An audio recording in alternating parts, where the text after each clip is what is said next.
আল্লাহ বলে যে তোর ওই নামাজটা পাতলা নামাজ, মানুষ দেহানি নামাজ, জেভত খাওয়া নামাজ, তোর ওই নামাজটা হয়েছে শরম লজ্জার নামাজ। তুই নামাজ পড়ছিস মুসল্লি নাম কবলাবার, আসলে তো তুই আমি আল্লাহ রাজি করার নামাজ। ফাওয়াইলুল লিল মুসাল্লিন, আল্লাহ বলে ফৌ তুই মুসল্লি রে, তুই যে নামাজ পড়ছস দেশের মানুষ ভাবছে তোর মতন পাক্কা ইমানদার নাই। নামাজ পড়ে কপালের মধ্যে করা দাগ বসাইছস, তুই ভাবছস কিয়ামতের ময়দানে তোর পাখরা সুরত হবে, নূর হবে। তুই ময়রে দেখ, নূর হওয়া তো দূরের কথা, কয়লার আংরা হবে। বুঝা গেছে?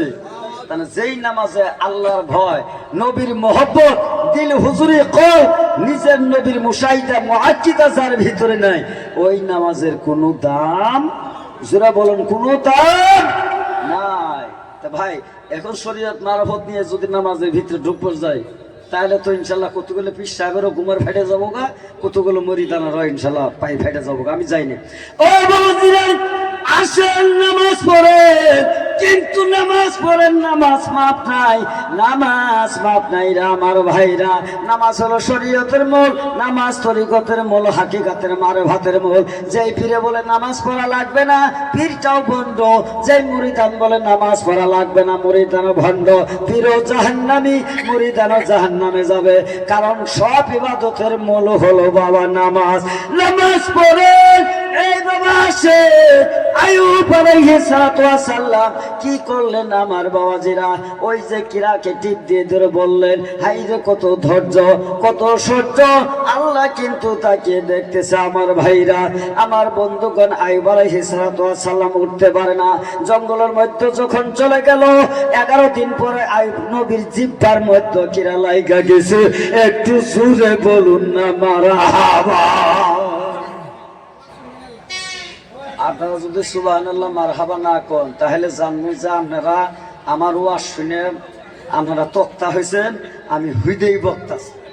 কবেন তো ইনশাল্লাহ, কবেন তো ইনশাল্লাহ।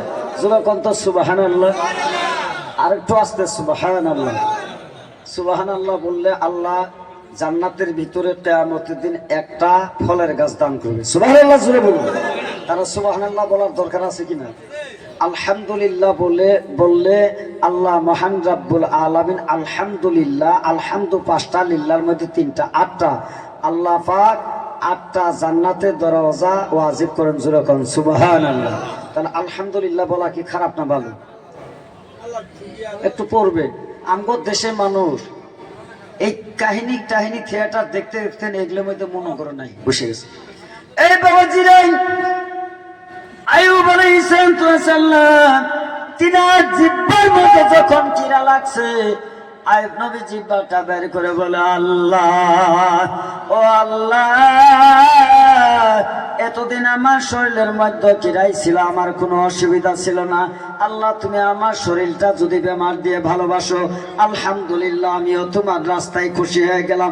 মাবুদ গো, আজ আমার মুখে জিহ্বার মধ্যে নরম জায়গার মধ্যে কিরা লাগে গেছে। আল্লাহ, আল্লাহ, আমার অন্তর মধ্যে একটা দুঃখ, যদি এতদিন শরীরে কিরা ছিল কোনো আপত্তি ছিল না।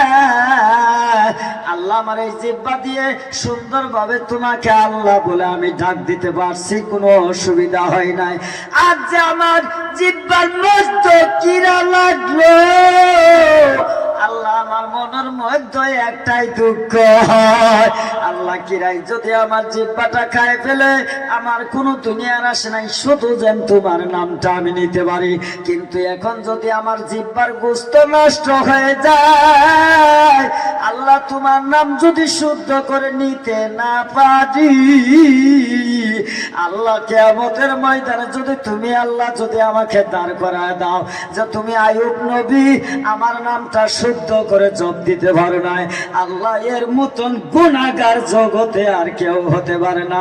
মাবুদ গো, আমি আইয়ুব তোমার কাছে মাপ চাই। আল্লাহ, দয়া করে তুমি যা করো, তোমার উপর আমার বলার কোনো কিছু নাই, কিন্তু আমার মৌতের আগ পর্যন্ত তোমার নামটা যেন শুদ্ধ করে ডাক দিতে পারি। একটু জোরে বলুন মারহাবা। জুড়ে বলুন মারহাবা। কত ধৈর্য মুসলমান। আর সুবহানাল্লাহ বলতে আম করে বারে শিকার লাগে, বল গান গাও তখন তো কোয়া না কেন ধৈর্য। জিব্বার কথা যখন বললেন আমার ভাইরা, জিব্বার কথা যখন বলছেন, আল্লাহকে যখন ডাক দিয়েছেন, একটা ডাকে আমার আল্লাহর অন্তর খুশি হয়ে গেছে। যুরকান সুবহানাল্লাহ। আল্লাহ ফেরেশতা বলে, ফেরেশতা জিবরাইল, আজকে আইয়ুব নবীর কথা আমি আল্লাহ সহ্য করতে পারলাম না। যাও জিবরাইল, আইয়ুব নবী যেই জায়গায় বসে আছেন, শুয়ে আছেন, এই দোয়াটা পড়ে আইয়ুব নবী যেন প্রহার করে জমিনের মধ্যে, প্রথম যখন প্রহার করবে গরম পানির কুয়ার ফোয়ারা ছুটবে, বলে তারপর ওই গরম পানি দিয়ে যখন গোসল করবে, আমি আল্লাহ সেকেন্ডের মধ্যে 18 বছরে কিরাই বেমার ভালো করে দেব। চিৎকার দিয়ে বলুন সুবহানাল্লাহ। এই বাবাজিরা, বেমার ভালো করার মালিক কে? জোরে বলুন কে? বেমার দেওয়ার মালিক কে? আল্লাহ। সেই আল্লাহকে না ডাইকে যদি আমার যদি টেহা 10,000 দিয়ে যদি কম যে হুজুর আপনি আল্লাহ দোয়া করুন, হুজুর আপনি বেমার ভালো করে দেন, হুজুরের বাপের ক্ষমতা আছে, কথা কোন বাপের ক্ষমতা আছে। শুইতে টেহা যে দিলেন আমার 10,000, আমি নিজে তো আমার বউয়ের খিলে তো হেই মুঠা করছি বউ, আমরা তো বেমার থাকলেই। যেই মহান মাবুদকে ডাকাতে ওয়াজটা মনে রাখবে। এক ফকির ভিক্ষা করে, ওয়াজটা মনে রাখবেন কোন জায়গায় রাখছি, কথায় কথা বাইর হয়েছে।